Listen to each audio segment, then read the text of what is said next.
నమస్తే. నిన్న ఎల్బీ స్టేడియంలో జరిగినటువంటి సభలో సీఎం రేవంత్ రెడ్డి గారు చాలా గట్టిగానే ప్రసంగించడం జరిగింది. అలాగే సవాల్ కూడా విసరడం జరిగింది. బట్ ఈ రోజు తెలంగాణ భవన్లో కేటీఆర్ గారు దానికి ప్రతి సవాల్గా కూడా డేట్ నువ్వు చెప్పినా సరే, నన్ను చెప్పమన్నా సరే, టైం నువ్వు చెప్పినా సరే, నన్ను చెప్పమన్నా సరే, any time anywhere any place అని చెప్పేసి అని ప్రతి సవాల్ విసరడం జరిగింది. రైట్, దీని గురించి మనతో పాటు మాట్లాడడానికి ప్రస్తుతం షేర్లింగంపల్లి నుంచి ఎర్రబెల్లి సతీష్ రావు గారు ఉన్నారు. నమస్తే సార్. నమస్తే అమ్మా, బాగున్నారా? బాగున్నాను, ఎలా ఉన్నారు? గుడ్. రైట్, సో ప్రతి సవాల్ విసిరారు, మరి సిద్ధంగా ఉన్నారా? ఎనీ టైం అమ్మా. వారు రేవంత్ రెడ్డి గారు వస్తే కేటీఆర్ గారు వస్తారు, కేటీఆర్ గారు వస్తే రేవంత్ రెడ్డి గారు రావాల్సిందే.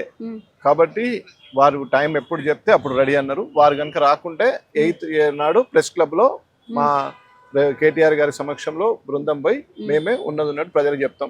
లేదు ఇంకా బీఆర్ఎస్ పార్టీ నాయకులు కూడా ఏం అవసరం లేదు, మారుమూల ప్రాంతాలపై ప్రజలతోటి వాళ్ళు చేసుకున్నా సరిపోతుంది, మా దగ్గర కూడా అవసరం లేదు. కానీ వాళ్ళు సీఎం గారు ఛాలెంజ్ విసిరారు కాబట్టి దానికి స్పందనగా ఇప్పుడు మా కేటీఆర్ గారు పెట్టిన ప్రెస్ మీట్ లో ఓపెన్ గా మేము రిసీవ్ చేసుకున్నాం. మేము రెడీ ఉన్నాం, ఎనీ టైం రెడీ. రైట్, అంటే రైతులకి రైతు భరోసా ఇచ్చామని చెప్పేసి పెద్ద పెద్ద ఎత్తున ఆయన మాటలు చెప్పడం జరిగింది, ఏం చెప్తారు? అందుకే కదమ్మా రైతు భరోసా ఇచ్చిండ్రు. రైతు బంధు పుట్టించింది కేసీఆర్. ప్రపంచంలో రైతు బంధు అనేది 2018 ఫిబ్రవరిలో కేసీఆర్ గారు దాన్ని పుట్టించారు. దాని తదనంతరం 2018 డిసెంబర్లో మమతా బెనర్జీ గారు పెట్టారు. దాని తర్వాత ఒరిస్సాలో పెట్టారు, దాని తర్వాత ఛత్తీస్గఢ్లో పెట్టారు, దాని తర్వాత వైఎస్ఆర్ జగన్ గారు వైఎస్ఆర్ రైతు భరోసా అని పెట్టారు. ఇవన్నీ ఇది కారణం. దీని తర్వాత పిఎం కిసాన్ అని ప్రధానమంత్రి గారు కూడా రైతు బంధును కాపీ కొట్టారు. రైతు బంధు సృష్టించింది కేసీఆర్ గారు, రైతు బంధు సృష్టికర్త కేసీఆర్ గారు, వీళ్ళంతా కాపీకర్తలు. ప్లస్ ఇంకోటి ఏంటంటే ఇప్పుడున్న ప్రభుత్వం రైతు భరోసాని వైఎస్ఆర్ అన్నకి అలా తీసేసి రైతు భరోసాని వాళ్ళు అక్కడి నుంచి కాపీ కొట్టి పెట్టుకున్నారు.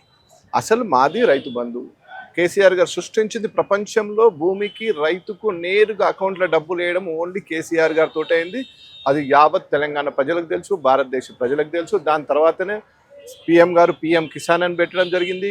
పక్క రాష్ట్రంలో వైఎస్ రైతు భరోసాని వాళ్ళు స్లాబ్ పెట్టారు, 15,000 13,000. తర్వాత ఒరిస్సాలో పెట్టారు, బెంగాల్లో పెట్టారు, రకరకాలుగా పెట్టారు. దీని ఇన్స్పిరేషనే, దీని దగ్గర నుంచి తీసుకొని.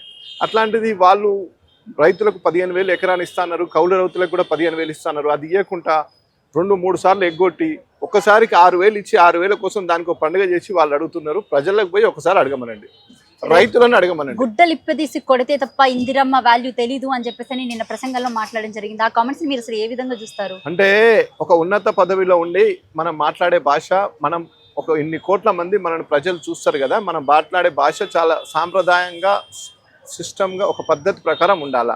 అన్నపూర్ణ అనే క్యాంటీన్ ఉంది, అన్నపూర్ణ అనే క్యాంటీన్ 5 రూపాయలకు భోజనం పెట్టింది, అండర్ జిహెచ్ఎంసీ హరే రామకృష్ణకు సంబంధించిన వాళ్ళ ఆర్గనైజేషన్లో జరుగుతుంది. దానికి తీసుకొచ్చి ఇందిరమ్మ గారి పేరు పెట్టడం ఎందుకు? మీరేమైనా కొత్త పథకం ఏదైనా సృష్టించి పెడితే బాగుండేది. మేము చెప్పేది అంటే అన్నపూర్ణ అనేది భారతదేశానికి అన్నపూర్ణ భారతదేశానికి సంబంధం. తెలంగాణ రాజ్యంలో అని చెప్పేసి అది అందరికీ ఉన్నటువంటి డౌట్. అది దాని గురించి ఏం చెప్తారు?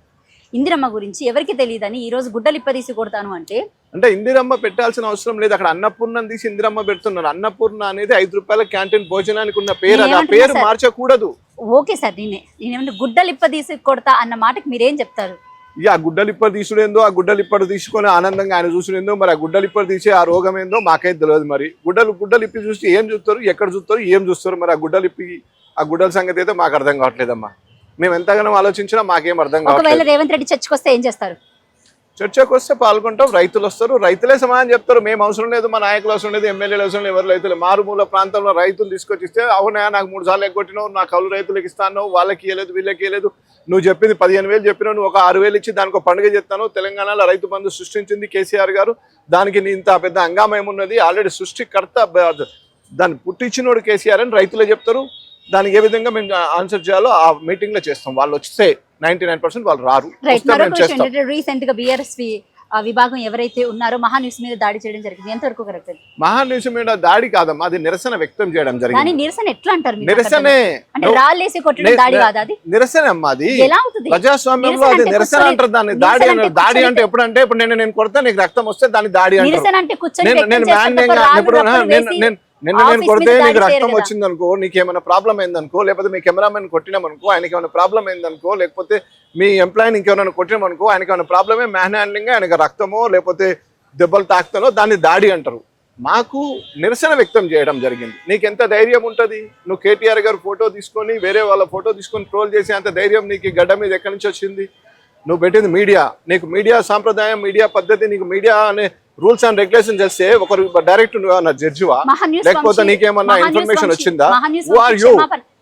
తెలంగాణ బహిరంగంగానే మాట్లాడుతున్నారు కేటీఆర్ గారు, ఏం చెప్తారు? మహా న్యూస్ కి క్షమాపణ మేము చెప్పాలా? మహాన్యూస్ వంశీ గారికి మళ్ళీ ఒకసారి నిరసన వ్యక్తం చేయాలనుకుంటుండేమో, చూద్దాం. మళ్ళీ ఒకసారి వాళ్ళ హద్దు దాటితే నిరసన ఏ విధంగా ప్రజలు చెప్పాలో ఆలోచిస్తారు. ప్రజలకు అభిమానులు ఉంటారమ్మా. నీకు ఒక టీవీ ఛానల్ ఓనర్, నువ్వు ఒక టీవీ ఛానల్ ఓనరు నువ్వు కావచ్చు, నీ అది టీవీ ఛానల్ మా జగదీష్ రెడ్డి గారు చెప్పినట్టు అది ఏం మీడియాను, కానీ ఈడ ప్రజలు, ఈ రాష్ట్రము కోట్ల మంది అభిమానులు ఉంటారమ్మా. అట్లా మీరు ఉన్నది లేనిది ఉన్నది పెడితే దాన్ని వేరే విధంగా ప్రజలు తీసుకొని నిరసన వ్యక్తం చేశారు. నెక్స్ట్ అదే నిరసన చేయబోతున్నారు, దాడి చేయబోతున్నారా? ఎప్పుడు నిరసన చేస్తామమ్మా, దాడి చేయం.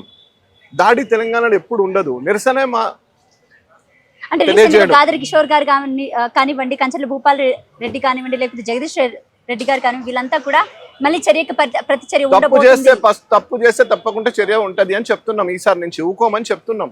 నీకు ఎంత ధైర్యం ఉంటుంది? నువ్వు ఫోటోలు పెట్టి, కేటీఆర్ ఫోటోలు పెట్టి ట్రోల్ చేసే అంత ధైర్యం నీకు ఎక్కడి నుంచి వచ్చింది? ఎవరిచ్చింది నీకు? ఎవరిచ్చిండ్రు? ఎంత ధైర్యం ఉంది నీకు? నువ్వు ఎట్లా పెడతావు? కేటీఆర్ ఫోటో పెట్టి వేరేది పెట్టి నీకు అది నిజమా? నీకు చెప్పిండ్రా? నువ్వు పోయి విన్నావా? నువ్వేమన్నా అక్కడ సప్లై చేస్తున్నావా? నీకేం తెలుసు? నీకు ఎట్లా తెలుసు? ఎట్లా పెడతావు? పెడతాను కాబట్టి మా అభిమానులు, మా నాయకులు, కార్యకర్తలు నిరసన వ్యక్తం చేశారు. దాడి కాదు అది, నిరసన. దాడి అనొద్దు. దాడి అనే దానికి దాని డిఫినేషన్ వేరే ఉంటుంది, దాన్ని నిరసన అంటాం మేము. Right, thank you sir. Thank you.